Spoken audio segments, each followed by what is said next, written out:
What are our motives for doing things? We recently looked at this back in Genesis 4 with Cain and Abel. I'll put the link just up here for you to go and refresh your memory. From that passage, we discovered that our heart intentions can have a dramatic effect and impact on our life. And just like Cain and Abel, we can choose our intentions when responding to any given situations. Well, in Genesis 11, it was pretty clear what their intentions were. We only need to read verses 3 and 4 to see. They said to each other, "Come, let us make bricks and bake them thoroughly." They used the brick instead of stone and tar for mortar. Then they said, "Come, let us build ourselves a city with a tower that reaches to the heavens, so that we may make a name for ourselves. Otherwise, we will be scattered over the face of the whole earth." Us. It was all about them. And yet again, the people had rejected God and wanted others to look at them. They actually had missed a great opportunity to point to God. They could have said, "Look and see what God has done. He has blessed us in the ways of skill and understanding." But they made it about them, not God. I think sometimes, though, we take things to the other extreme and forget completely about ourselves while looking to God and others before ourselves. Now, hear me correctly. We should always put God first in our lives. That is key and paramount.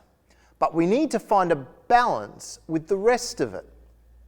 There was an old adage that became a children's song, which goes to the chorus of Jingle Bells.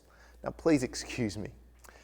J-O-Y, J-O-Y, this must surely mean Jesus first, yourself last, and others in between. Please forgive me. While I understand the sentiment behind it, this actually goes against Jesus' teaching in Matthew. To the question, "Teacher, which is the greatest commandment in the law?" Jesus replied, "Love the Lord your God with all your heart and with all your soul and with all your mind. This is the first and greatest commandment. And the second is like it. Love your neighbour as yourself. All the law and the prophets hang on these two commandments." How can we love our neighbour as ourselves if we don't already actively love ourselves? Is it possible to authentically love and look after others if we don't love and look after ourselves? If we did, what sort of love would we display? What sort of care would we provide if we didn't know how to look after ourselves? I'm not saying love God, love yourself, and get to others if you can. The mandate there is to love others.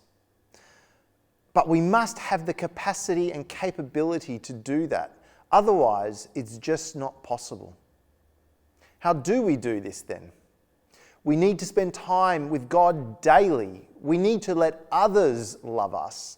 We need to take time to replenish what we have given out to others so that we can continue to give and share the love of Jesus. So this week, be decisive and intentional.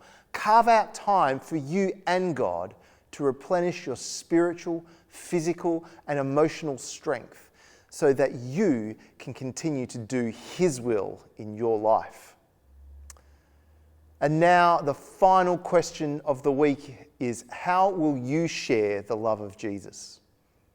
Friends, it's been great to connect with you in this way, and I look forward to when we can touch base again. God bless, and we'll see you soon.